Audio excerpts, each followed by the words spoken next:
परम करुणा सिंधु सर्वावतार सार शिरोमणि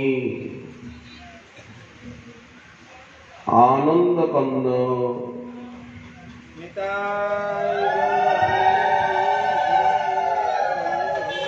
नदियानंद कलिजुगेर जीवेर प्राणबल्लभ प्राणदयित प्राणपति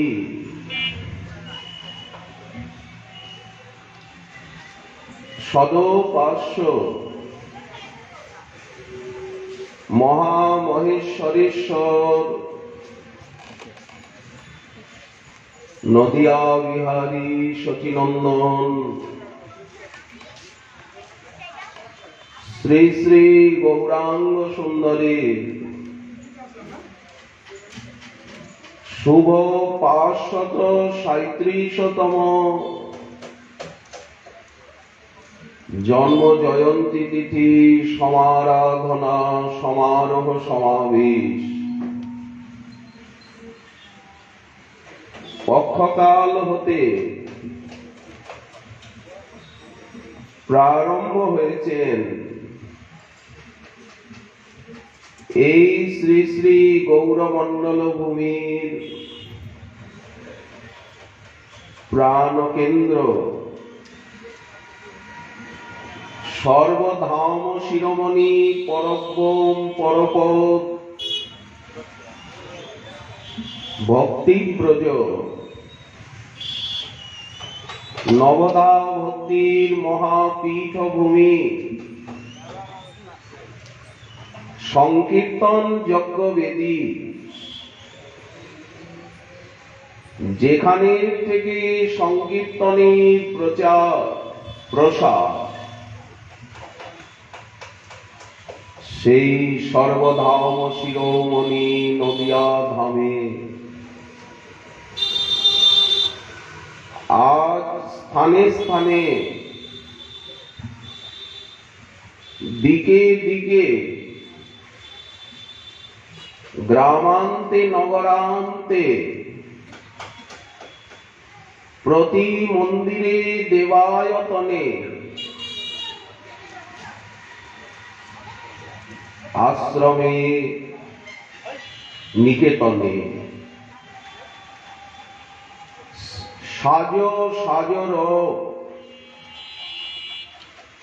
गौर पूर्णिमा आगत प्राय सकलेर अंतरे कत आनंद এই যে পরিক্রমা চলছেন নবদ্বীপ ধামে কত ভক্ত এসেছেন তাদের দর্শনে তাদের চরণধূলি অঙ্গে মেখে তাদের মুখোদ্গীর্ণ কীর্তন শ্রবণে অনুরাগ দর্শনে আমরা ধন্য কৃতার্থ। এই নদিয়ার রজ মস্তকে মেখে বৈষ্ণব চরণ রেণু কোথায় মেলে এই রেণু যে রেণুর কৃপা ছাড়া কখনোই ভক্তি লাভ করা যায় না সেই রেণু আছে কোথায় এই ধামে ধামের রজই ভক্ত ভগবানের পদরেণু গায়ে মাখরে জ্বালা জুড়াবে অঙ্গ শীতল হবে প্রেম ভক্তি লোভিবে অচলা অচলা গৌর প্রেম রাধা প্রেম দেবে এই নদিয়ার রেণু ভক্তপদ রেণু ভূষণ করিয়া তনু যাহা হইতে অনুভব হয়।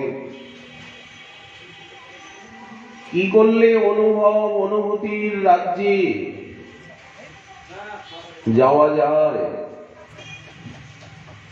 এই নদিয়ার রেণু ভক্ত ভগবানের পদরেণু যদি অঙ্গে মাখা যায়, কি করলে ভজনের বিঘ্ন এবং অপরাধ যাবে? বিঘ্ন ভজন করতে দেয় না, দূরে সরিয়ে নিয়ে যায়। বিশেষত মহাপ্রভু যে ভজন আমাদিগকে দিলেন, সেই ভজন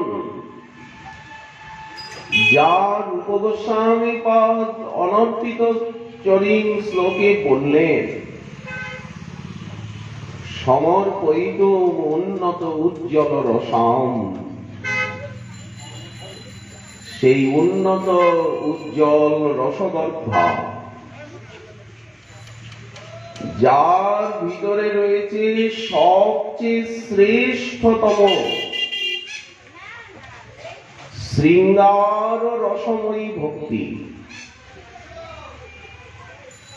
গোপিকার যেই প্রেম কহে ভাগবতে, সেই ভক্তি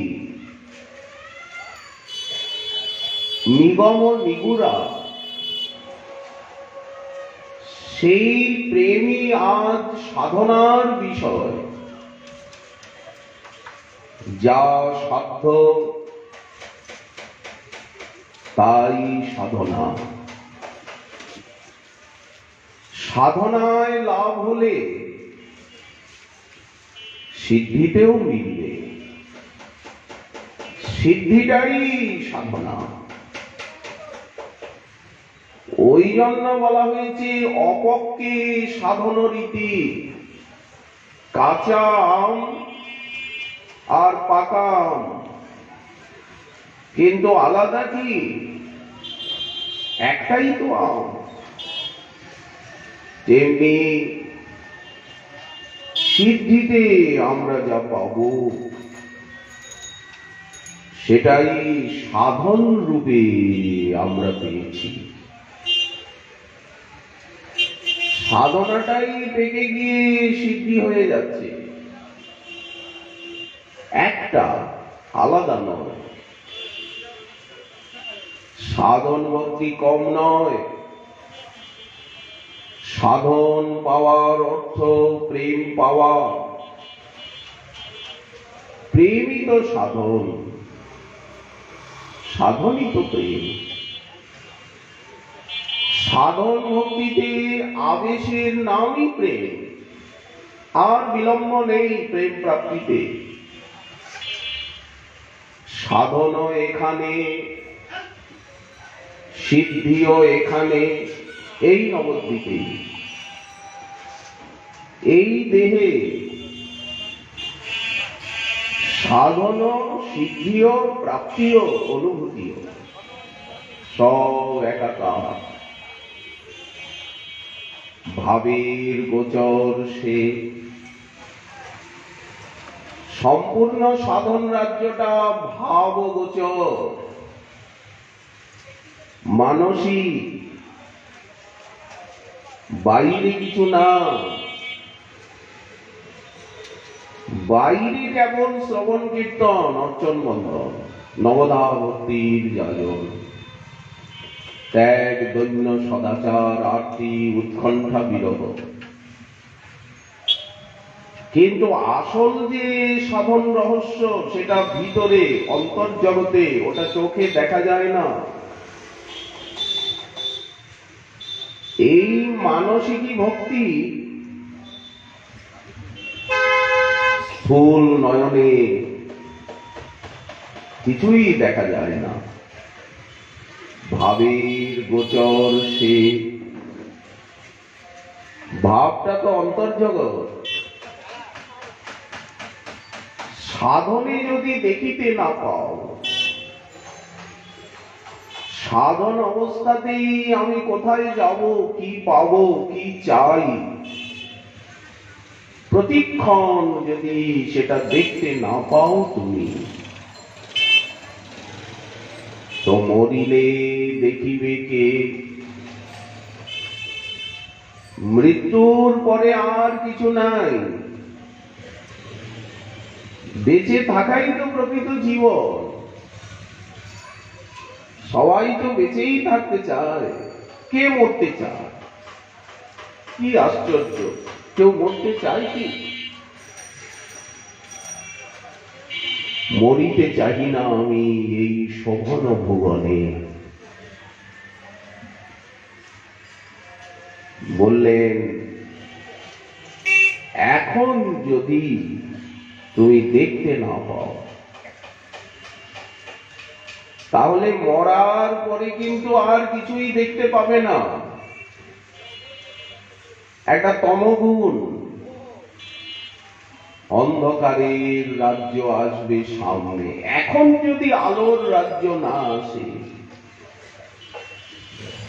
মরার পরে প্রাপ্তি, নিত্যলীলা বললেন, ওগুলো বেঁচে থাকতেই সবকিছু।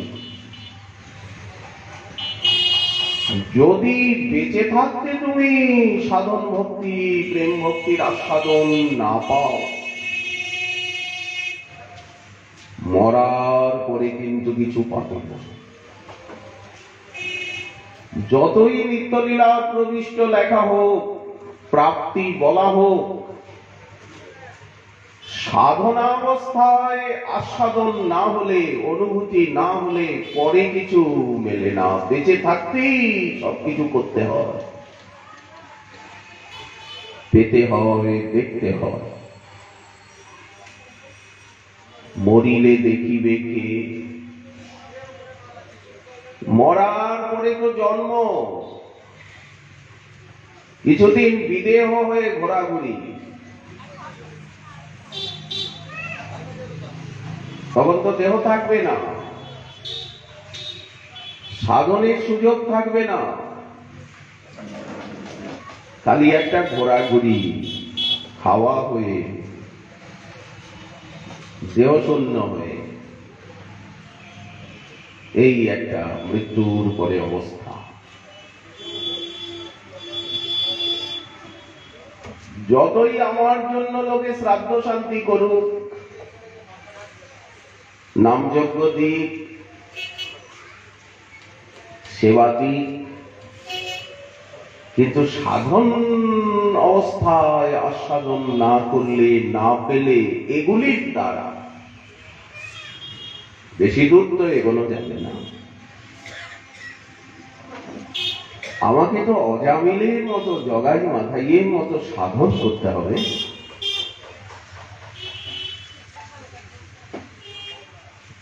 যদি শ্রাদ্ধ নাই বা হলো, কি অধগতি হবে? কেউ কিছু করলই না,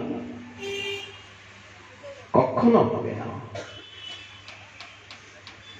কারণ ভক্ত এসবের বহু বাইরে, ব্যবহারিকতার, সামাজিকতা,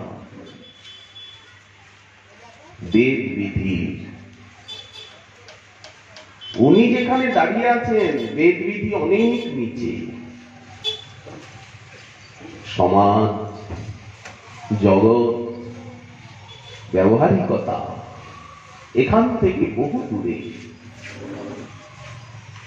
এই ভজনের থেকে। এই জন্যই ঠাকুর মহাশয় বললেন, বেদ বিধি অগোচর, রতন বেদীর উপর। যেখানে গৌর ভক্তগণ দাঁড়িয়ে আছেন, যে নবদ্বীপ, যে বৃন্দাবনে, ওখানে বেদ বিধি যেতে পারে না, ওখানে কারো গতি নেই, গৌর ভক্ত ছাড়া। ওটা বেদ বিধির অগোচর। রাধা মাধবের লীলা, শ্রীমন মহাপ্রভুর এই প্রেম রস আস্বাদন এবং বিতরণ লীলায়, এই মহাবদান্য লীলায় বেদ, উপনিষদ, রামায়ণ, মহাভারত শাস্ত্রের প্রবেশ নেই। শাস্ত্র অনেক নিচে, ভুলক দুলকের মতো ব্যবধান।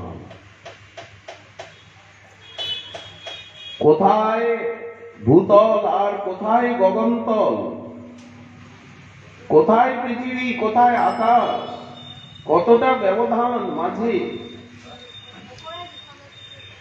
তেমনি কোথায় এই মায়ার জগৎ আর কোথায় সেই চিন্ময়ী লীলা, চিন্ময় ধাম, আকাশ পাতাল প্রভেদ।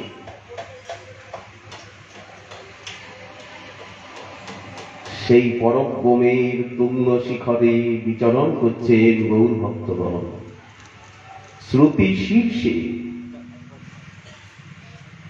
উপনিষদের মস্তকের উপরে বিচরণ করছেন, বেদ বেদান্তের শিখরে। এই জন্য মহাপ্রভুর ভজন, রাধা মদন গোপালের আরাধনা বললেন এই ভজন শ্রুতি শীর্ষে বিরাজিত। নিগম নিগুড় লীলা, বেদ বিধির পার খেলা, বেদ বিধি অগোচর সেই রতন বেদির উপর। সেবনীতি কিশোর কিশোরী, কিশোর কিশোরীকে এক করলেই তো গৌরাঙ্গ হয়ে গেলে, আলাদা করলেই বৃন্দাবন। রতন সিংহাসনে বসে রয়েছেন কিশোর কিশোরী, মদন মোহন মৌহিনী। আমাদের মদন গোপাল আর মদন মোহনের মোহিনী, জগৎ মোহন কৃষ্ণ তাহার মোহিনী। তাকেও ক্ষণে ক্ষণে মোহিত করেন। অতএব সমস্তের পরা ঠাকুরানী, আলাদা করে দেখলেই বৃন্দাবন, আর এক হয়ে গেলেই তদ্বয়ং চৈক্যমাপ্তম। এই নবদ্বীপ, এই গৌর কিশোর, কি মধুর আরাধনা আমাদের সিদ্ধ বাবা, আমাদের শ্রীরূপ রঘুনাথ আদি আচার্য পাদগণ, উপজীব্য চরণগণ এই সাধনা জানিয়েছে। আমাদের প্রাণারাধ্য শ্রী শ্রীনিবাস নরোত্তম সমানন্দ প্রভু এই সাধনার বিতরক উপদেষ্টা। তাদের আনুগত্যে, তাদের বাণীর আশ্রয়ে, তাদের নির্দেশিত সাধন পদবী অবলম্বনে, সাধন সরণিতে যদি চলা যায়, আমরা চোখ বুজে পৌঁছে যাব আমাদের গন্তব্য গৌরচরণ রাধা চরণে। একটাই কথা, একই স্থান, শুধু বলার সময় বলা হচ্ছে দুই, গৌরচরণ রাধাচরণ। আসলে গৌরচরণই রাধাচরণ, রাধাচরণই গৌরচরণ, কোনো ভেদ নাই। আমরা তিল পরিমিত ভেদ কোথায়ও দেখি না। অভেদের ঘরে বিচরণ। যতক্ষণ ভেদ দর্শন, ভেদাভেদ, ততক্ষণ পর্যন্ত কনিষ্ঠাধিকার, প্রাথমিকই ভক্তি। যখন মন বুদ্ধি চিত্ত অভেদের ঘরে চলে গেল, অখণ্ড অদ্বয় তত্ত্বের অনুভূতি, যা ভাগবত উপনিষদ নিগমাগমের সার তাৎপর্য, যৎস্যাৎ সর্বত্র সর্বদা, সেই পরম সত্যের অনুভূতি সমস্ত ভেদাভেদকে মিটিয়ে দিল। সর্বতো পাণিপাদন্ত সর্বতক্ষি শিরোমুখম,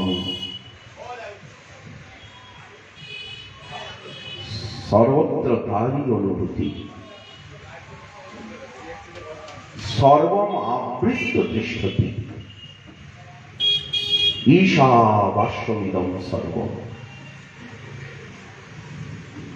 তার দ্বারা আবাস্য আচ্ছাদিত ইদং সর্বম, যৎকিঞ্চ জগত্যাং জগৎ। যা বিষ্ণু সহস্রনাম বলছেন, পুরুষ সূক্ত বলছেন, সহস্রাক্ষ সহস্রপা সভূমিম সর্বতো বৃত্ত্বা অত্তত্রিষ্ঠদশাঙ্গুলম। যা শ্রীমদ্ ভগবদ গীতা বলেন, তাই ভাগবত বলেন পরিষ্কার করে, তাই ব্রহ্মসূত্র বলছেন ৫ শতাধিক ব্রহ্মসূত্র। সেই কথাই শতাধিক উপনিষদ বলেন, ঈশকেন কঠমণ্ডুক মাণ্ডুক তৈত্রীয় প্রশ্নোত্তরীয় ছান্দোগ্য বৃহদারণ্যকাদি। সেই কথাই বেদ ভগবান বলছেন। সেই সার রহস্যই রামায়ণ মহাভারতে।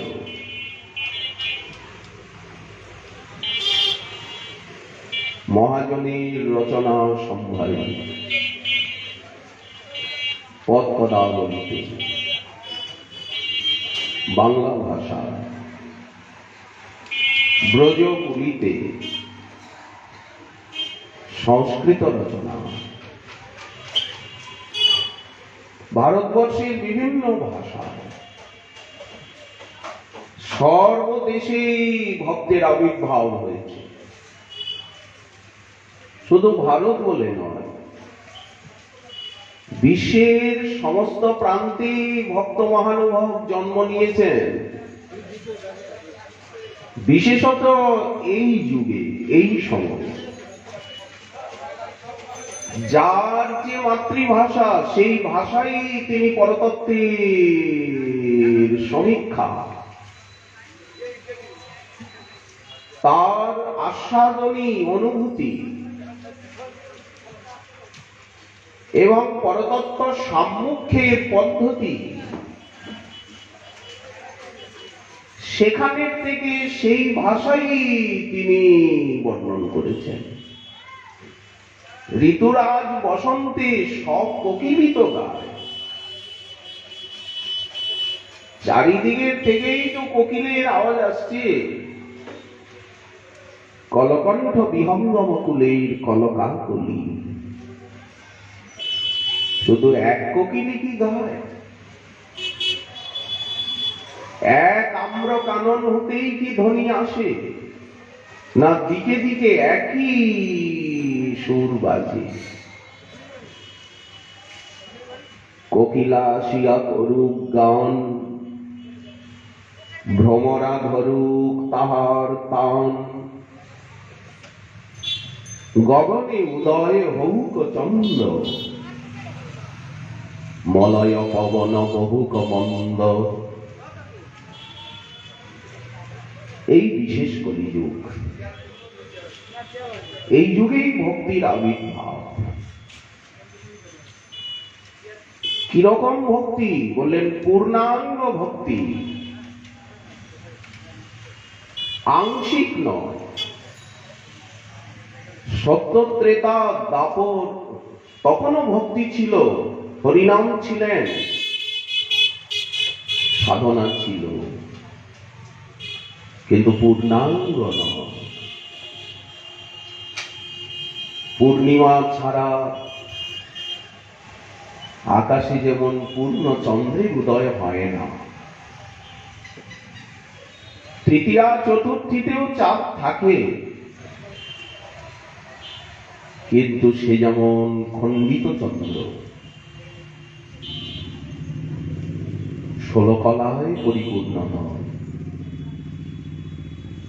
তেমনি চিরদিন ভক্তি আছে, থাকবে। ভাগবত আছে, নাম সংকীর্তন আছে, রাধা মাধব আছেন, ধাম আছে, ভক্ত আছে, নিত্য বস্তু। কিন্তু সৌরমণ্ডলী সূর্য চন্দ্রের মতো আছে, সময়ে সময়ে যুগে যুগে তার উদয় অস্ত রয়েছে, প্রকাশ অপ্রকাশ, গুপ্ত ব্যক্ত, এই ভাবটা রয়েছে সৃষ্টিতে। সব সময় একরকম না। এখন বর্ষা ঋতু নয়, এখন বৃষ্টি নয়, এখন আকাশে কাদম্বিনী মালা বকপঙ্ক্তি উড়ে যাবে তা নয়, এখন বন্যা আসবে না। সময়ে সময়ে সবকিছু আসে যায়, যায় আসে, আসে যায়। এই প্রকৃতিতে সবকিছুই সময়ের অধীন। ঠিক তেমনি এই নাম সংকীর্তন, এই রসময়ী ভক্তি, এই আরাধনা উপাসনা, এই সুযোগ, এই নবদ্বীপ ধাম, এই শ্রীগুরু বৈষ্ণব ভক্ত হরি গুরু বৈষ্ণব ভাগবত গীতা, যা নিয়ে আমাদের সাধনা। কি নিয়ে সাধনা? হরি, গৌর হরি, গুরু, ওনারই প্রতিনিধি প্রতিভু, আলাদা না। গুরু বৈষ্ণব আলাদা নয়, ওনারই ছটা, দুটি, সূর্যেরই কিরণ, গৌরচন্দ্রেরই চন্দ্রিমা, আলাদা না। আলাদা ভাবলে অপরাধ হবে, ভেদ দর্শন এসে যাবে।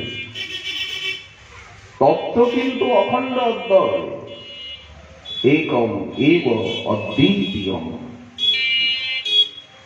এই এক তত্ত্বের নানাত্ব হবে না। নেহ নানাস্তি কিঞ্চন। উপনিষদ বলছেন, এখানে বেদ ভগবান বলছেন নানা বলে কিছু নেই, একই আছে। ডাল পাতা শেকড় কাণ্ড ফল ফুল নানা কিছু দেখছি আমি, এটা সত্য, কিন্তু বৃক্ষ একটাই বট বৃক্ষ, একটাই ফুলের গাছ, দেখাচ্ছে নানা, অথচ নানা নয়, এক। তেমনি এই সৃষ্টিতে আমরা অনেক কিছু দেখতে পাচ্ছি, আমি তুমি সে তাহারা, কত কিছু দেখছি। জীব মায়া ভগবান, তার অনন্ত শক্তি, স্বরূপ শক্তি, জীব শক্তি, মায়া শক্তি, এবং স্বরূপ শক্তির যে বিবিধ সন্নিবেশ,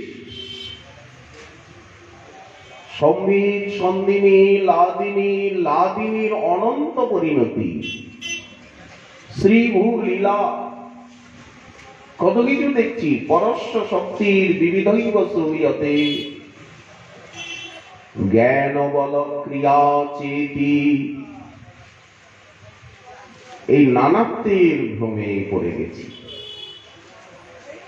নানা ভাষা, নানা মত, নানা পরিধান, পোশাক পরিচ্ছদ আলাদা, কথাবার্তার ভাষাও আলাদা, খাদ্যখানা আলাদা, চলন বলন আলাদা, জলবায়ু আলাদা, সবই আলাদা এই ভারত ভূখণ্ডে। প্রতি 100 কিলোমিটার ব্যবধানে ভাষা বদলে যাচ্ছে। দেখুন সৃষ্টির কি বৈচিত্র্য। প্রতি জেলার ভাষা আলাদা। নদিয়া জেলার বাংলা ভাষা একরকম, শান্তিপুরি বাংলা সবচেয়ে শুদ্ধ বাংলা।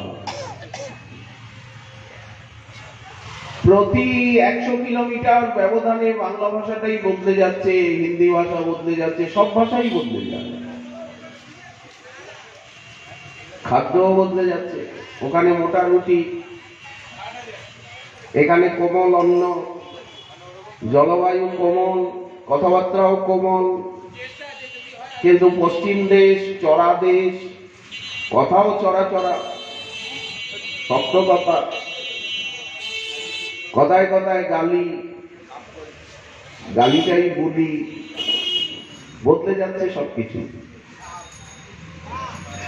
কিন্তু ভক্ত এসব দেখেন না। আমাদের ভিতরেও মনে হবে যেন নানা রকম, গৌর ভক্তের ভিতরেও মনে হবে, এমনি তো ভক্ত জগতে নানা রকম একটা লাগে, একটা ভ্রান্তি হয়, এটা ভ্রান্তি, এই নানাত্বতা।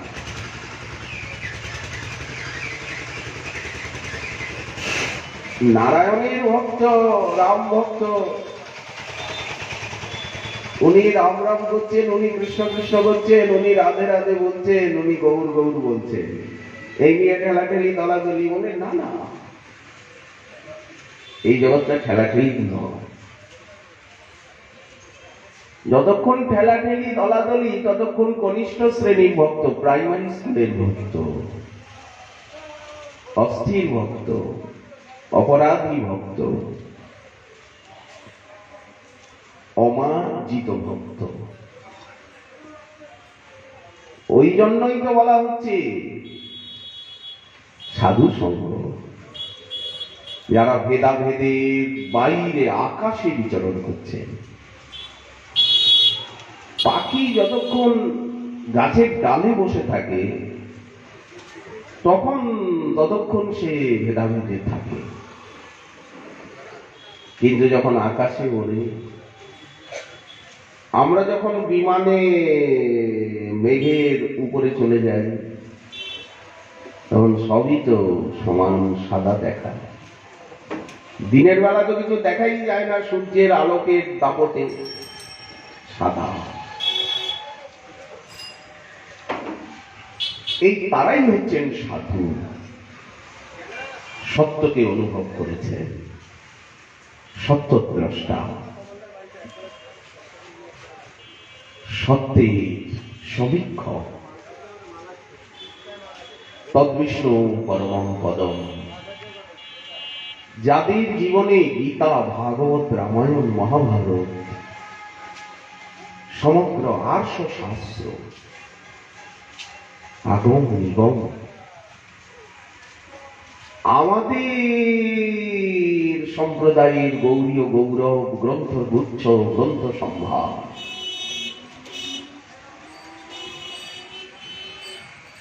মূর্তিমান হয়ে ফুটে উঠেছে। তাদেরকেই তো সিদ্ধ বাবা বলা হয়, তাদেরকেই তো প্রেমিক বলা হয়, তাদেরকেই তো জাতরতি বলা হয়, তাদেরকেই তো জাত প্রেম বলা হয়। প্রাপ্ত ভগবত সাক্ষাৎকার, সত্যের সাক্ষাৎকার পেয়েছে। যে নবদ্বীপের এত মহিমা, সেই মহিমাটাকে যিনি দেখতে পাচ্ছেন, অনুভব করছেন পদে পদে, যে গৌরলীলার এত অসমর্থত্ব চৈতন্য ভাগবতী, চৈতন্য চরিতামৃতে, চৈতন্য চন্দ্রোদয় নাটকে, চৈতন্য মঙ্গলে, মহাজনের পদাবলিতে, আমাদের সংস্কৃত ভাষায় রচিত গোস্বামী গ্রন্থে সেটা উনি দেখতে পাচ্ছেন। হে রব নদিয়া বিহার,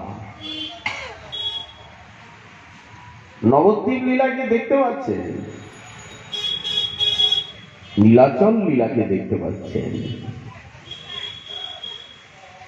গৌরমণ্ডল ভূমির মহিমাকে অনুভব করতে পারছেন, ক্ষণে ক্ষণে চমৎকৃত হচ্ছেন, গৌর বলে কেঁদে আকুল হচ্ছে।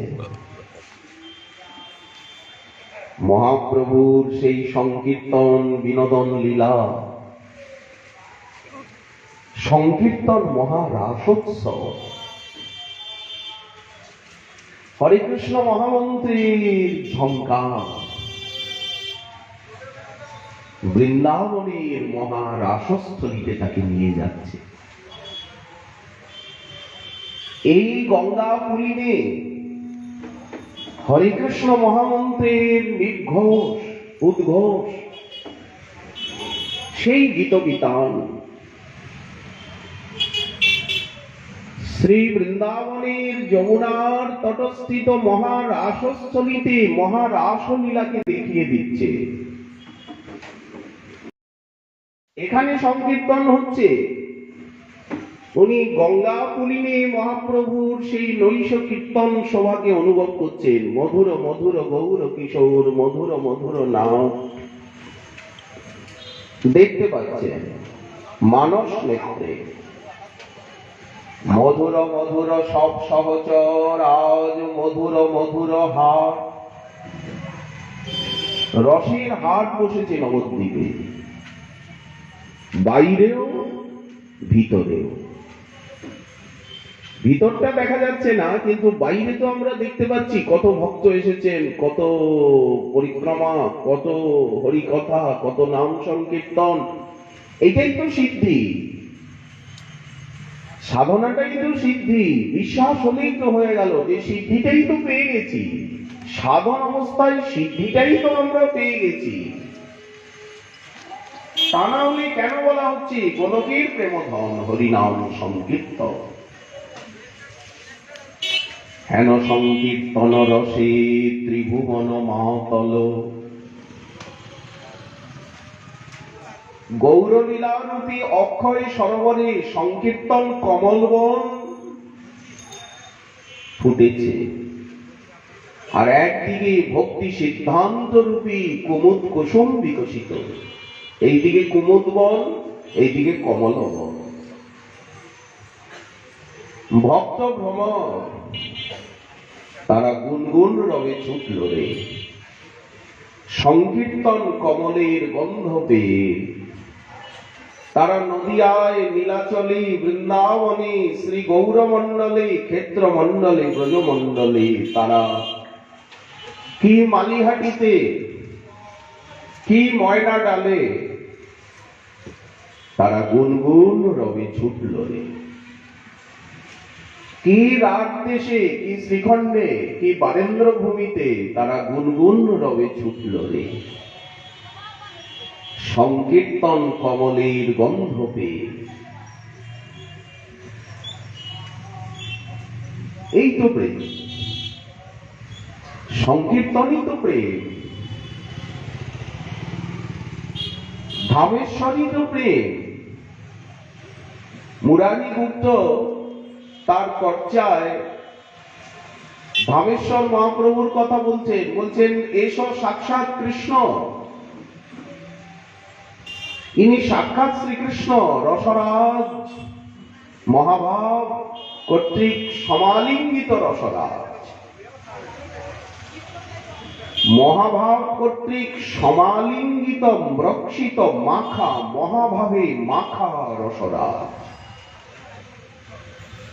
এসো সাক্ষাৎ কৃষ্ণ। ইনি প্রিয়াকে তুষ্ট করবার জন্য ভগবতী বঙ্গবিবুধ জননী গৌরাঙ্গিনী গৌরবক্ষ বিলাসিনী অখিল গৌরভক্তগণের মাতেশ্বরী গৌরবল্লভা প্রেম ভক্তি প্রদায়িনী বিপ্রলম্ভ রসময়ী নবদ্বীপ জননী মহালক্ষ্মী স্বরূপিণী ভগবতী বিষ্ণুপ্রিয়া দেবীকে তুষ্ট করবার জন্য প্রিয়ার নিকটে উনি বিগ্রহ রূপে বংশীবদন ঠাকুরকে আদেশ দিয়ে আর উনি উপস্থিত হলেন সামনে এই অর্চাবতার রূপে। এই ধমেশ্বরের তত্ত্ব এত সুন্দর মুরারিগুপ্ত তার কর্চায় বলছেন।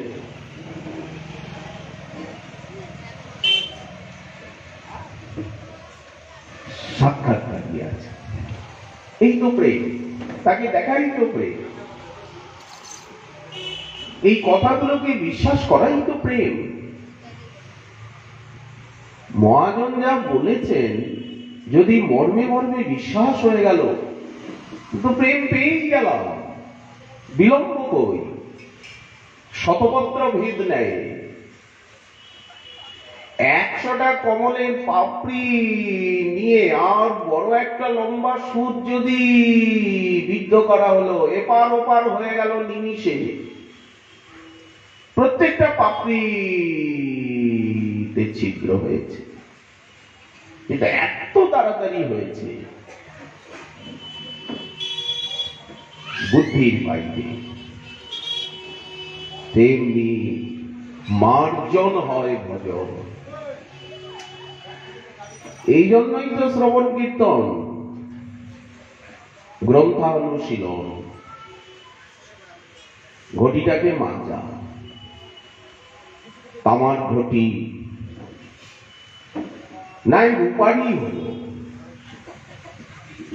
পীতাম্বরী দিয়ে না মাজলে, টক দিয়ে না মাজলে ওই কাঁসা, পেতল, তামা, রূপা ও তো মলিন হবে, স্বাভাবিকভাবে হবে। তেমনি আমাদের দেহ, মন, বুদ্ধি, একে যদি আমরা না মাজি, পরিষ্কার না করি, রোজ যদি ঘরটা ঝাড় না দিই, নিজের কাপড়টা না কাচি, যদি স্নান না করি তো দুর্গন্ধ তো বেরোবেই, ময়লা তো হবে। তেমনি শরীর, মন, বুদ্ধি, ইন্দ্রিয়, চিত্ত, একে যদি মার্জন না করি, কি দিয়ে মাজবো? সাধু সঙ্গ দিয়ে মাজবো, শাস্ত্র বচন দিয়ে মাজবো। এই কথাই বেদ ভগবান বলছেন, বরান প্রাপ্য, শ্রেষ্ঠের সঙ্গ না করব, আরো আরো শ্রেষ্ঠ পুরুষের কাছে যেতে হবে, আরো আরো জীবনে শ্রেষ্ঠ শ্রেষ্ঠ আরো শ্রেষ্ঠ ব্যক্তির সান্নিধ্য আমাদিগকে প্রাপ্ত হতে হবে। বরান প্রাপ্য নিবোধমে, আমার বিষয়ে তুমি জানো, শ্রুতি বলছেন। কে জানাবে? শ্রেষ্ঠগণ জানাবে। সিনিয়রই তো জুনিয়রকে জানাবে, শিক্ষকগণই তো ছাত্রকে জানাবে। এই পথের তো কোনো সীমা পরিসীমা নেই। এই জানার প্রক্রিয়াই হচ্ছে শ্রবণ কীর্তন। এর দ্বারাই মার্জন হবে। ওই যে ঘটিটা মাজা হলো, ঘরটা পরিষ্কার করা হলো, কাপড়টা কাচা হলো, স্নান করা হলো, আতর জলে স্নান করা হলো, মার্জন হয় ভজন। এই মার্জন, সমীক্ষা, সাধু সঙ্গ, সাধু সঙ্গে অনুক্ষম, সাধু সঙ্গ, ভক্ত সঙ্গই হচ্ছে আলো। ভক্তই তো সূর্য, ভক্তই তো চন্দ্র। সম্পূর্ণ দায়িত্বটা ভক্তির আদানে প্রদানে আস্বাদনে বিতরণে ভগবান ভক্ত তত্ত্বকে দিয়ে দিয়েছেন, নিজের হাতে রাখেননি। নিজের হাতে থাকলেও ভগবান ভক্তির আদান প্রদান আস্বাদন বিতরণের দায়িত্ব চিরদিন ভক্তকে দিয়ে দিয়েছে। ভগবান বলেন আমি কখন কি অবস্থায় থাকি, আমি নিত্যধামে নিত্য পরিকরগণের সঙ্গে নিত্য লীলায় নিত্যানন্দ রসে মেতে আছি। হ্যাঁ, আমি ব্রহ্মরূপে আছি, কিন্তু উদাসী। আমি পরমাত্মা রূপে হৃদি হৃদি শরীর ভাজাং হৃদি হৃদি ধিষ্ঠিতমাত্মকল্পিতানাম প্রতিদিশমিব নৈক ধার্কমেকম। সূর্য যেমন প্রতি জলাশয়ে জলাশয়ে প্রতিবিম্বিত হচ্ছে, যত জলাশয় প্রত্যেকটা পুকুরের ভিতরে সূর্যকে দেখা যাচ্ছে, থালা বাসনের ভিতরেও সূর্যকে দেখা যাচ্ছে, প্রতিবিম্বটা পড়ছে। যত আয়না আছে সব আয়নার ভিতরে সূর্য চন্দ্রকে দেখা যাচ্ছে। এই হচ্ছে ঈশ্বর তত্ত্বের বিভূতা। এই জলার্ক ন্যায় প্রত্যেক জলাশয়ে একটা করে সূর্য, প্রত্যেক আয়নার ভিতরে একটা করে সূর্য। সূর্য কি অনেক? বলেন না। তাহলে যে দেখছি, বলেন এক হয়ে অনেক, অনেক হয়ে এক। তেমনি সেই পরব্রহ্ম পরতত্ত্বকে দেখাচ্ছে অনেক, কিন্তু আসলে তত্ত্বত এক। কৃষ্ণের স্বরূপ আর শক্তিত্রয় জ্ঞান যার হয় তার নাহি কৃষ্ণেতে অজ্ঞান। এইভাবে পরতত্ত্বকে বোঝা, যেভাবে ভাগবত বুঝিয়েছেন, গীতা উপনিষদ বেদ বোঝাচ্ছে। অখণ্ড অদ্বয় তত্ত্বকে গগন সদৃশম, আকাশ দিয়ে বোঝানো হচ্ছে পরতত্ত্বকে। উনি গগনের মতো, গগন অপেক্ষাও মহান। গগন সদৃশম মেঘবর্ণম শুভাঙ্গম। তাহলে কি উনি নিরাকার? উনি কি নির্গুণ? উনি কি নিঃশক্তি? বলেন না না। মেঘবর্ণম, নীল কমল বর্ণম। উনি পুণ্ডরীক নয়নম, কমল দলায়ত লোচনম, অধরং মধুরম বদনং মধুরম, হসিতং মধুরম। অঙ্গ অঙ্গ মধুর, ওনার ধাম মধুর, সেবক পরিকর লীলা যতদূর ওনার সম্পর্ক সব মধুরই মধুর। মধুরাদ অপি মধুরম। উনি মধুরাধিপতি। এত মধু উনি কোথা থেকে পেলেন? এত আনন্দ, এত রূপ, এত শক্তি, এত সৌন্দর্য উনি কোথা থেকে পেলেন? ধার করেছেন কারো কাছের থেকে? বললেন না, উনি মধুরাধিপতি। সমস্ত মধুরিমার, সমস্ত মাধুর্যের উনি অধিপতি।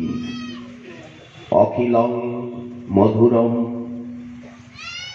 মধুরং মধুরং বপুরস্য বিভু। ওনার দিকে তাকালে মনে হয় আহা, বিভুর শ্রীবিগ্রহ এত মধু, মধু দিয়েই গড়া, আনন্দ রস উজ্জ্বলতা দিয়েই, আলো দিয়েই কি গড়া। ব্রহ্মসংহিতা বললেন আনন্দ চিন্ময় সদুজ্জ্বল বিগ্রহস্য। উনি আনন্দ চিন্ময়। মহাপ্রভুর ভিতরে কি আছে? আনন্দ। আনন্দ। নম আনন্দ লীলাময় বিগ্রহায়। মহাপ্রভুর ভিতরে কি আছে? আনন্দ লীলা। আনন্দের থেকেই তো লীলা, আনন্দের থেকেই তো হাসি খুশি, আনন্দেরই তো উচ্ছলন। আনন্দ সাগর যখন উদ্বেলিত হয়, যখন তরঙ্গায়িত হয়, ঢেউয়ের উপর ঢেউ, সৈকতে এসে বেলাভূমিতে এসে আছড়ে পড়ে, তখনই তো সমুদ্র ভালো দেখায়। এক তো নিস্তরঙ্গ সমুদ্র, স্থির সমুদ্র, আর এক তরঙ্গায়িত সিন্ধু। তো ব্রহ্ম তো নিস্তরঙ্গ সিন্ধু, আর ভগবান হচ্ছেন লীলায়িত তরঙ্গায়িত মহাসিন্ধু। এই জন্য আমরা নির্গুণ নিরাকার ব্রহ্মের আরাধক নই। মেঘবর্ণম শুভাঙ্গম লক্ষ্মীকান্তং কমল নয়নম যোগীবীর ধ্যানগম্যম। একটু মনটাকে স্থির করলেই ওনাকে বোঝা যাবে। মনটা অস্থির হচ্ছে কেন? বললেন জলটা চঞ্চল হয়ে যাচ্ছে। তখন গাছের ছায়াটা, পাড়ের প্রতিবিম্বটা পুকুরের ভিতরে পড়ছিল। গাছে ফুল ফুটেছে, পাড়েই গাছগুলো জলের উপরে ঝুঁকে আছে, পুকুরের পাড়, ছবিটা পুরো পড়েছে জলে। কিন্তু যেই বাতাস বইছে সঙ্গে সঙ্গে ছবিটা ছিন্ন ভিন্ন হয়ে যাচ্ছে, দেখা যাচ্ছে। জলের পাড়ে যেমন এমন হয়, আকাশের ছবিটাও গঙ্গার ভিতরে পড়ে, স্বচ্ছ জল হলে, নির্মল জল হলে, স্থির জল হলে। ঠিক তেমনি আমাদের দেহ মন ইন্দ্রিয় যখন সাধনার দ্বারা স্থির হবে, তখন সেই পরতত্ত্বের প্রতিবিম্ব পড়বে আমাদের মনে, আমাদের দেহে, আমাদের ইন্দ্রিয়ে। স্বচ্ছতা, একেই বলা হয়েছে চেত দর্পণ মার্জনম। একেই বলা হয়েছে চিত্তশুদ্ধি, শরীরটা স্থির, ইন্দ্রিয়গুলি স্থির, মৃতদেহের মতো। বেঁচে থাকতেই উনি মরে গেছেন।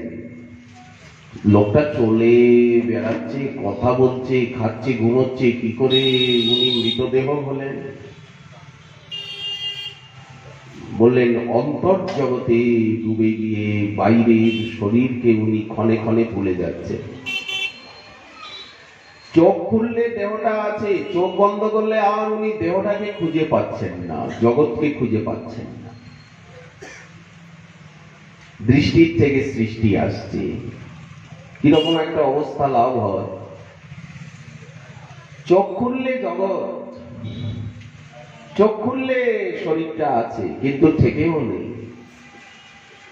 বাসাংসি জীর্ণানি যথা বিহায় নবানি গৃহ্ণাতি নরোপরাণি তথা শরীরানি বিহায় জীর্ণানি অন্যানি সংযাতি নবানি দেহ। শ্রী ভগবদ্গীতা এই শরীরের কথাই বলছেন। শ্রীমৎ ভাগবত বললেন দেহঞ্চ তন্ন চরম। চরম শরীর, চরম শরীর কাকে বলে? যে শরীরে গিয়ে ঈশ্বর প্রাপ্তি হয়, সেই শরীরটাই আমাদের 84 লক্ষ জনি ভ্রমণের পরে শেষ শরীর। এই শরীরটার কথা মনে থাকে। জড়ভরত যে কথা রঘুগণকে বলছে, জড়ভরতের এই দেহটা হচ্ছে চরম শরীর। এরপরে আর উনি দেহ ধারণ করেননি। শ্রীমৎ ভাগবত বললেন চরমেন শরীরেন বিপ্রত্যং গতমাহু। তো ভক্ত বহির্মুখ ছিল আগে, 84 লক্ষ জনই ভ্রমণ করেছে। এইবার মহৎ কৃপায় উন্মুখ হয়ে তাও কটা জন্ম সাধন করেছে, এক জন্মে তো হয় না। একটা দিনে কতটুকু কাজ করা যায়, এক ঘন্টায় কতটুকু কাজ করা যায়, তেমনি একটা জন্মে একটা শরীরে কত দূর এগোনো যায়। বহুনাম জন্মনাম অন্তে, যাদের মন আজ ভগবানে লেগেছে,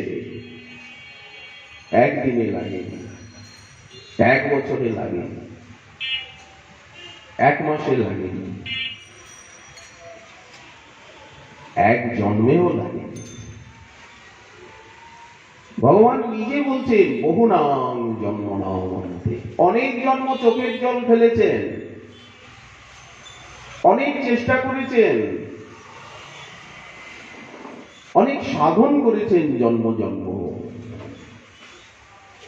তবে গিয়ে মনটা নির্মল, শরীরটা নির্মল হয়ে। শরীরটাকে নির্মল করতেই কতদিন লাগে, তার থেকে বেশি সময় লাগে ইন্দ্রিয়গুলিকে নির্মল করতে। ইন্দ্রিয়গুলি কি করে, শরীর কি করে নির্মল হয়?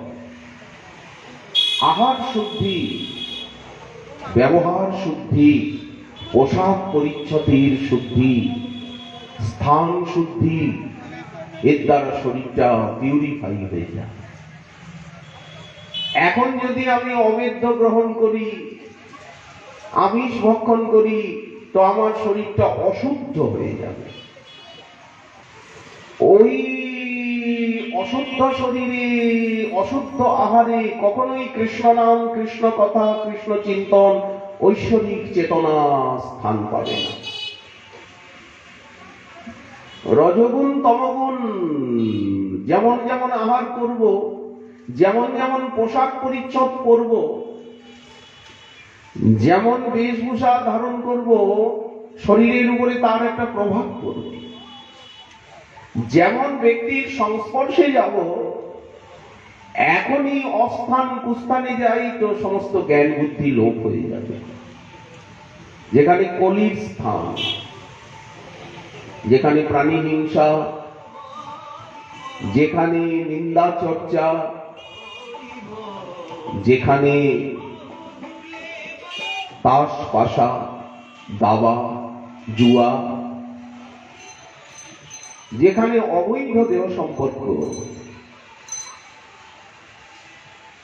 যেখানে ব্ল্যাক মানি,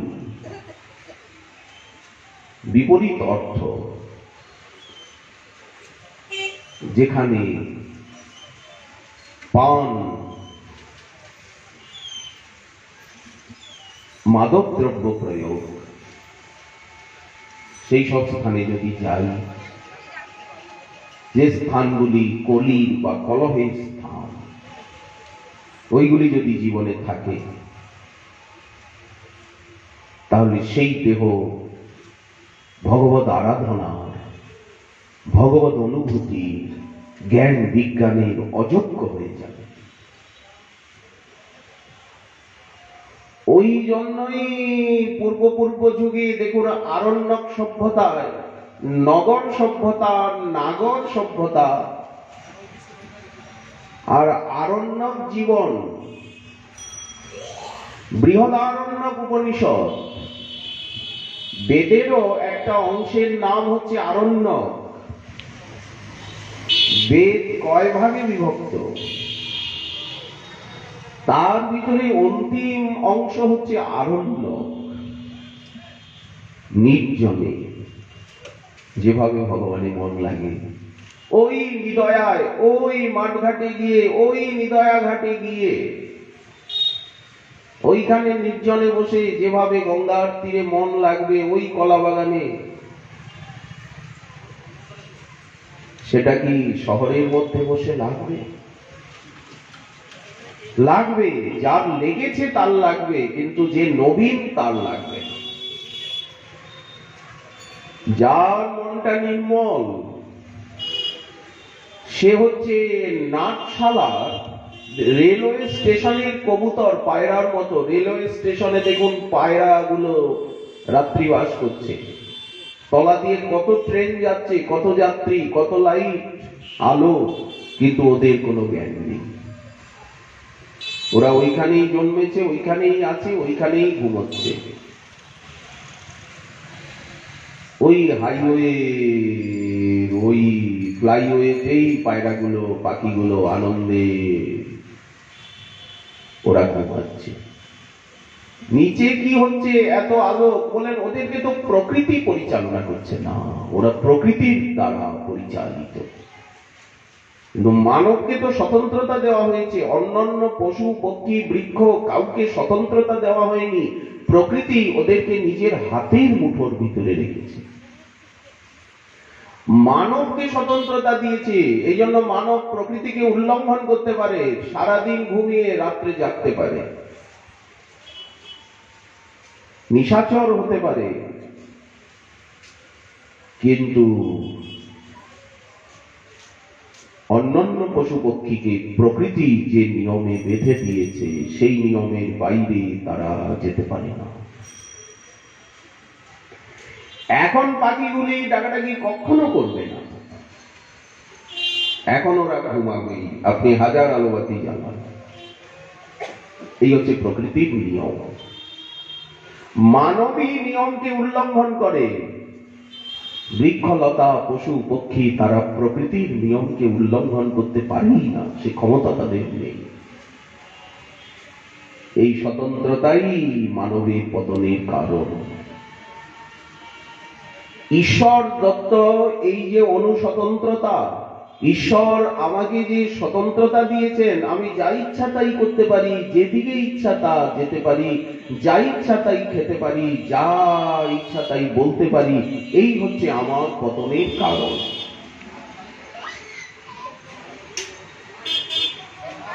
কোন দিকে চলব? তস্মাৎ শাস্ত্র প্রমাণন্তু কার্য ব্যবস্থিত। শ্রীমদ ভগবত গীতা বললেন শাস্ত্রই হচ্ছে প্রমাণ, শাস্ত্রকে মানাই হচ্ছে শ্রদ্ধা। শাস্ত্রকে না মানা, রুলস যদি আমি রুলস না মানি, কনস্টিটিউশন না মানি, তাহলে যদি আইন শৃঙ্খলাকে আমি নিজের হাতে নিই, তাহলে যেমন আমি দণ্ডনীয়, ঠিক তেমনি পরমেশ্বর যে বিধান বানিয়েছেন, বেদ বিধান, শাস্ত্র বিধান, সত্য অসত্যের, ন্যায় অন্যায়, ধর্ম অধর্মের যে পরিভাষা, প্রত্যেকটা ব্যাপারে যে বিধি বিধান, তাকে যদি আমি উল্লঙ্ঘন করি, তাহলে ভক্তি জগতে আমি অপরাধী হব, অনাচারী হব, বর্বর হব। এই হচ্ছে মার্জন এবং অমার্জনের পরিভাষা। মার্জিত সাধক জীবন আর অমার্জিত জীবন, ভদ্র অভদ্রের এই পরিভাষা, আর্য অনার্যের এই পরিভাষা, মানব এবং দানবের এইটাই প্রভেদ রেখা,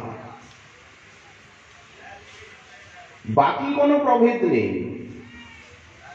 আহার নিদ্রা ভয় মৈথুনানি সামান্যমে তৎপশুভীর নরানাম। এই যে কর্তব্য জ্ঞান, এই যে মানবতা, এই যে বোধি, এই যে বোধ, এই যে জ্ঞান বিজ্ঞান, এই যে আচরণ, বলেন এটাই মানবতা, এর বিপরীতটাই হচ্ছে দানবতা। মানবে এবং দানবে ভেদের সীমারেখা। যদি আচার আচরণ নির্দেশকে উল্লঙ্ঘন করি, তখন আর আমি মানব নই, তখন আমি দানব, তখন আমি জগাই মাধাই, তখন আমি অজামিল, তখন আমি হিরণ্যকশিপু, হিরণ্যাক্ষ, রাবণ, কুম্ভকর্ণ, বেন।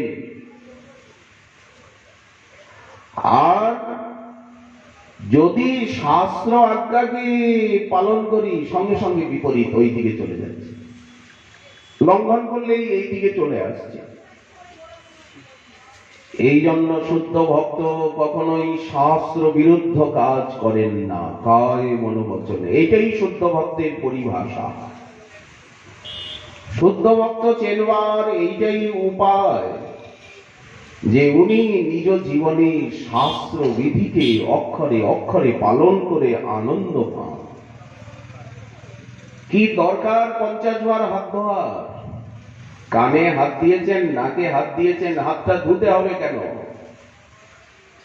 আঙুলটা নাকে হাত দিয়ে আঙুলটা মুখে চুষে নিলেই হয় লজেন্সের মতো। পায়ে হাত দিয়েছে তো কি হয়েছে, হাত ধুতে হবে কেন? ওই হাতে শালগ্রাম ধরলে কি ক্ষতি? পা মোছা গামছাটা দিয়ে মুখ মুছলে কি ক্ষতি? স্বাস্থ্য বিজ্ঞানকে জিজ্ঞাসা করুন কি ক্ষতি। তস্মাৎ শাস্ত্র প্রমাণন্তু। এটা খেলে কি ক্ষতি, এটা না খেলে কি লাভ? এখন যে কচি কচি নিম পাতা, লাল লাল নিম পাতা বেরিয়েছে, এটা ভেজে এখন অন্ন প্রসাদ দিয়ে খেলে কি পেলে কি লাভ বলে জিজ্ঞাসা করুন চিকিৎসা শাস্ত্রকে, আয়ুর্বেদকে। তাহলে প্রত্যেকটা ব্যাপারে শাস্ত্র বিধিকে যে মানেন তিনি ভক্ত, তিনি আস্তিক, তিনি আর্য, তিনি সভ্য, তিনি মানব। আর আমি যে মানছি না, আমি যে বিশ্বাস করছি না, বলেন ওই জন্য আমি মানবের থেকে দানবের দিকে এসে যাচ্ছি। সবাই মানব, আমি একমাত্র দানব। তো যখন সবাই মানব, আমি দানব হয়ে কেন একদিকে পড়ে থাকবো? এই জন্য শাস্ত্র বলছেন শ্রুতি স্মৃতি পুরাণাদি পাঞ্চরাত্র বিধি বিনা, যতদিন দেহ আছে বিধি আছে।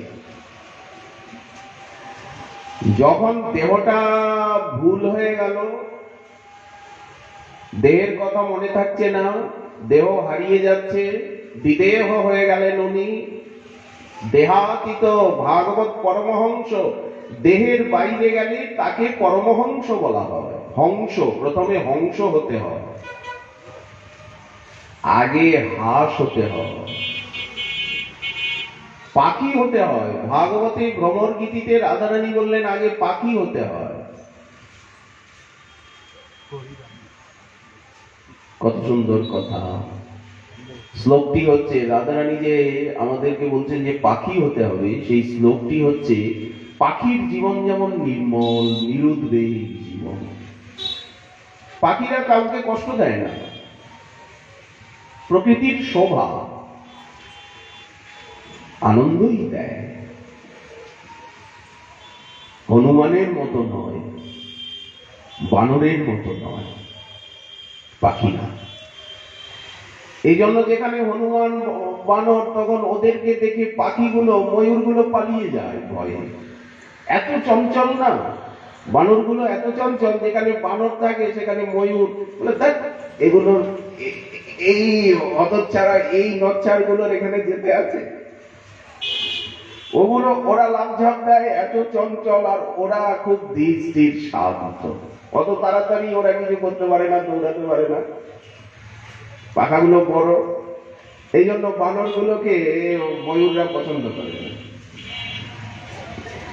কারণ ওরা অস্থির, উদ্বেগ,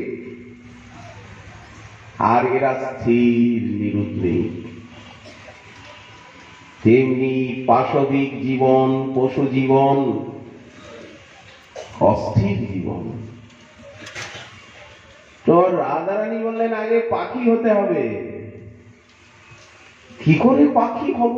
মানুষ, মানুষের থেকে পাখি হব?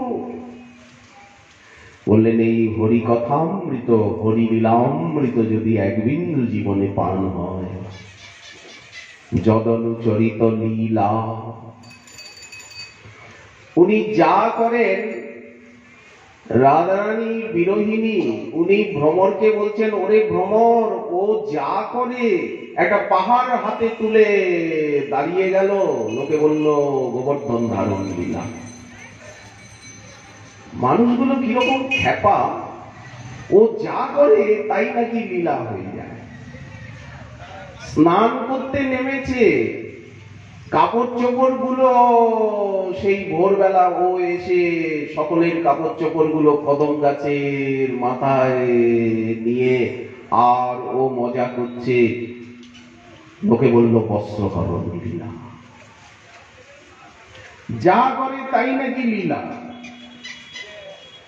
রাধারানী কৃষ্ণকে গাল দিচ্ছে, প্রিয়া যদি মান করি করে ভৎসন, বেদস্তুতি হইতে তাহে হরি মোর মন। সবাই কৃষ্ণ কথা বলেন, কিন্তু রাধারানী যেভাবে কৃষ্ণ কথা বলেন, এইরকম কৃষ্ণ কথা কেউ বলতে পারে না। ব্রজাঙ্গনাগণ যেভাবে কৃষ্ণ কথা বলেন, এইরকম কৃষ্ণ কথা কেউ, এই ভাষাটাই কেউ জানে না। উদ্ধবও জানেন না, ব্রহ্মা মহাদেবও জানেন না। মহাদেব নিরন্তর কৃষ্ণ কথা বলেন। কৈলাস শিখরে রম্যে পার্বতী পৃচ্ছতি শঙ্করম। মহাদেব মহাদেবী সবসময় কৃষ্ণ কথা বলছেন, কিন্তু এই রকম কথা কেউ জানেন না। ব্রহ্মা সবসময় কৃষ্ণ কথা বলছেন, ওনার পুত্রগণ মরীচি, অত্রি, পুলস্ত, পুলহ, ক্রতু, ভৃগু, অঙ্গিরা, বশিষ্ঠ, নারদাদিকে এইরকম কথা বলতে পারেন না। কারো সাহসই নেই, আস্পর্ধাই কুলায় না, বুকের পাটাই নাই। অনন্তদেব সহস্র বদন প্রভু সব সময় কৃষ্ণ কথা বলছেন, ভাগবতে এসেছে, কিন্তু এই রকম বলতে পারেন না। ইন্দ্রাদি দেবতাগণ কৃষ্ণ কথা বলেন, নবযোগীন্দ্র কৃষ্ণ কথা বলেন, কবি হবি অন্তরিক্ষ প্রবুদ্ধ পিপ্পলায়ন আবির্ভদ্র দ্রুমিল চমসৎ করভাজন, কিন্তু এই রকম কৃষ্ণ কথা বলতে পারেন না।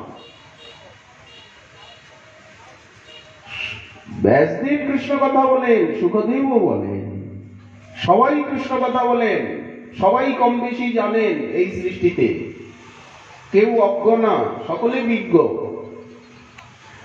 আপনারা যেমন সকলেই কৃষ্ণ কথা জানেন, সকলেই বলতে পারেন, সকলেই গাইতে পারেন, সকলে নাচতে পারেন, সকলেই সেবা করতে পারেন, আপনারা সকলেই মহান।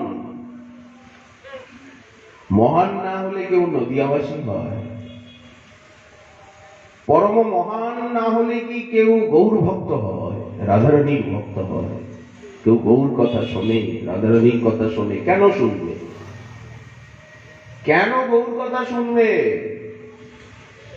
কেন রাধারানীর কথা শুনবে? কেন ভজন করবে? কেন নবদ্বীপে আসবে, দিল্লিতে যাবে, গোয়াতে যাবে, ওয়াশিংটনে যাবে? কেন নবদ্বীপে আসবে? ভক্ত, ভক্ত বলে আসে। ভক্তির হৃদয়ে কৃষ্ণের সতত বিশ্রাম। ভক্ত তত্ত্বই তো ভক্তি, আদান প্রদানে কৃষ্ণ দিতে, কৃষ্ণ নিতে ধরে মহাশক্তি। হরি, গুরু, বৈষ্ণব, ভাগবত গীতা। আমাদের সাধন শ্রীহরিকে নিয়ে, শ্রী গুরুকে নিয়ে, শ্রী বৈষ্ণব ভক্ত তত্ত্বকে নিয়ে। কৃষ্ণ তত্ত্ব, গুরু তত্ত্ব, ভক্ত তত্ত্ব, ভক্তি তত্ত্ব কে নিয়ে অতাত্ত্বিক কিছু না, তত্ত্ববস্তুকে নিয়ে। তত্ত্ববস্তু কি? কৃষ্ণ, কৃষ্ণ ভক্তি, কৃষ্ণ প্রেম, নাম সংকীর্তন, সর্ব আনন্দ স্বরূপ। হরি, গুরু, বৈষ্ণব, ভাগবত গীতা। এই পরিধি, এই দুর্গের ভিতরে ভক্ত জীবন হচ্ছে নারী জীবনের মতো, রমণী জীবন, পুরুষের জীবন না, নারীর জীবন। ভক্ত জীবন কেমন? নারীর জীবনের মতো। রমণী জীবন যেমন শালীনতাময়, ভদ্রতাময়, সেবাময়, কমলতাময়, রূপসজ্জাময়, গুণকলাময়, তেমনি ভক্তের জীবন অধীনতাময়। বেদ ভগবান বলেন যে নারী জীবনের সুষমা অধীনতায়, রূপসজ্জায়, লজ্জায়, শালীনতায়, সেবায়, নাচে, গানে, দয়ায়, মমতায়, কবিতায়।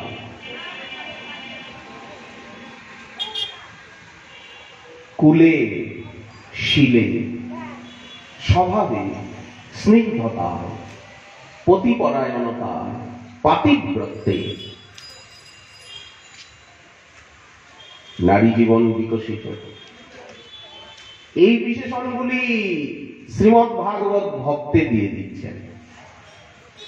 ভক্ত যদি নারী জীবনের সুষমাগুলিকে নিজের জীবনে নিয়ে আসে, ওখান থেকে আমরা যেমন ফুল তুলি, এইরকম নারী জীবনের সুষমাগুলিকে যদি নিজের জীবন বাগানে, জীবন সাজিতে নিয়ে আসে, নারী যেমন পতিপরায়ণ, সেবাপরায়ণ, সাধক যদি ভগবত পরায়ণ, ঈশ্বর পরায়ণ, সেবা পরায়ণ হয়, কোমলতায়, দয়াতে, স্নেহেতে, স্নিগ্ধতায়, মমতায়, সজ্জায় নারী যেমন সেজে গুজে থাকলেই সুন্দর লাগে।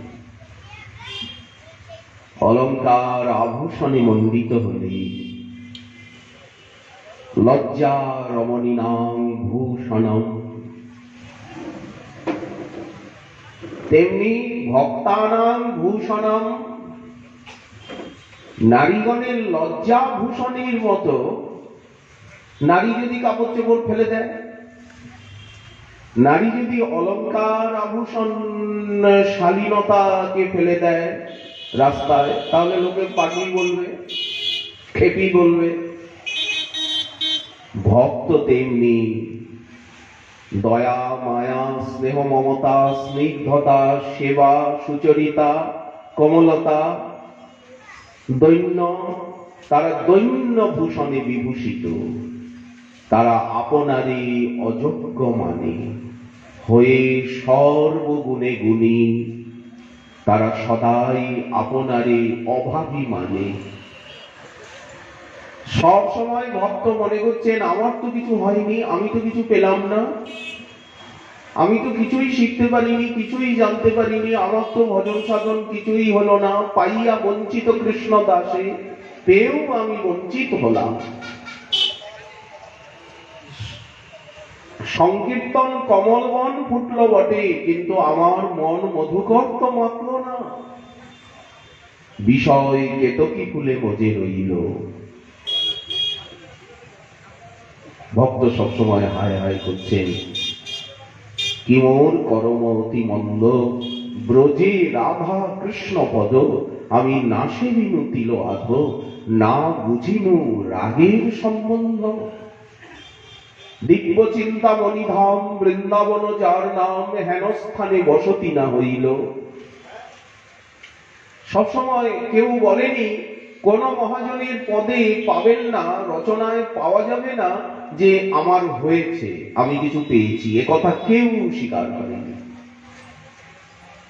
রো অত বৈষ্ণব দাস,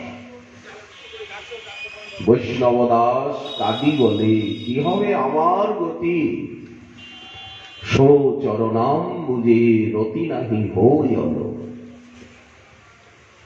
নিত্যসিদ্ধ পার্ষদ যারা, তারা ভগবানেরই কায়পুহ, অঙ্গ প্রত্যঙ্গ, মহাপ্রভুরই অঙ্গ প্রত্যঙ্গ, সাঙ্গ পাঙ্গে অবতীর্ণ। নিত্যসিদ্ধ পার্ষদগণ পদাবলী সাহিত্যিকগণ, তারা মহাপ্রভুর অঙ্গ প্রত্যঙ্গ, মহাপ্রভুর শ্রীমুখ, তাদের প্রত্যেকটি শব্দ মহাপ্রভুর শ্রীমুখোদ্গীর্ণ শব্দ। চৈতন্য চরিতামৃত, চৈতন্য ভাগবত এবং গোস্বামী গ্রন্থের প্রতিটি শব্দই শ্রীমন মহাপ্রভুর মুখোদ্গীর্ণ শব্দ। তব কথা অমৃতম, তাই এত মধুর। এই কথা শুনতে শুনতে, বলতে বলতে, গাইতে গাইতেই আমরা পাখি হয়ে যাব, আর মানুষ থাকবো না, আর দেহে আবদ্ধ থাকবো না, আমরা আকাশে চলে যাব। পাখি তো আকাশেই ওড়ে, চোখ ফুটে যাবে, পাখা গজিয়ে যাবে। আমরা সেই সত্যকে, পরতত্ত্বকে দেখতে পাব, যে পরতত্ত্বের কথা ব্রহ্ম গায়ত্রীতে বলা হলো। বিশ্বপ্রসবিতা পরম বরেণ্য সেই ভর্গদ্যুতি, যে পরমেশ্বরের কথা বেদ ভগবান উপনিষদ বলছেন, সমগ্র আগম নিগম তন্ত্র মন্ত্র বলছে, গীতা ভাগবত বলছে, স্মরণ করে বলছে। চৈতন্য ভাগবত, চৈতন্য চরিতামৃত, মহাজনীর পদ পদাবলী, প্রেম ভক্তি চন্দ্রিকা, প্রার্থনা বলছেন সেই পরম সত্যকে আমরা দেখতে পাবো। মহারাজ পরীক্ষিত দেখছেন, এই জন্যই উনি পরীক্ষিত, আমরাও আমাদের জীবনে দেখতে পাবো। তখন শাস্ত্র মূর্তিমান হয়ে যাবে আমাদের জীবনে। রাত্রি গিয়ে, মহানিশা গিয়ে জীবনে সুপ্রভাত, জ্ঞান সূর্যের উদয় হবে, সুচন্দ্র কিরণে করুণাস। একেই বলা হলো অন্ধ চোখ ঘুচিল যার, করুণা অঞ্জনে অজ্ঞান তিমির নাশ কইল যেই জনে। তখনই বুঝব ইহলোচন আনন্দ ধাম, সুচন্দ্র কিরণে করুণাস। কি এই সুচন্দ্র কিরণ? অজ্ঞান অজ্ঞান তিমিরান্ধস্য জ্ঞানাঞ্জন শলাকয়া। এই জ্ঞানাঞ্জন শলাকা কি? আমাদের সিদ্ধ কৃষ্ণদাস বাবা তার সাধনামৃত চন্দ্রিকায় এই শ্লোকের ব্যাখ্যা করেছেন যে এই জ্ঞানাঞ্জনটা কি, আরেক প্রক্রিয়াই বা কি। দেখুন সিদ্ধ বাবার সাধনামৃত চন্দ্রিকা, এই শ্লোকের অনুবাদ কি সুন্দর মর্মানুবাদ করেছেন। গ্রন্থ অনুশীলন, সাধনা এবং সাধক জীবনকে শিকার ব্যতীত এই ভক্তি জগতে, এই মহাপ্রভুর সাম্রাজ্যে, এই রাধারানীর সাম্রাজ্যে প্রবেশ হয় না। এই ঋষির জগতে, এটা ঋষি বর্তম, ঋষি হয়ে গেল। গৌরভক্ত তো ঋষি, সত্যদ্রষ্টা, মহর্ষি। আমাদের বৃন্দাবন দাস ঠাকুর কি মহর্ষি নন? কৃষ্ণদাস কবিরাজ গোস্বামী পাদ কি মহর্ষি নন? তারা কি ব্যাস, শুক, নারদ, অত্রি, মরীচি, কশ্যপ, বামদেব, বিশ্বামিত্র, মহর্ষি মার্কণ্ডেয় থেকে কোন অংশে কম? অনেক অংশে বেশি। গৌর পার্ষদগণকে ঋষি মহর্ষি বললে অনেক কম বলা হয়। ব্যাস, শুক, নারদ, সনকাদি কর্তৃক বন্দনীয় তারা। গৌরাঙ্গের সঙ্গীগণে নিত্য সিদ্ধ পরিমাণে। ব্যাসদেব বড়, বাল্মীকি বড়,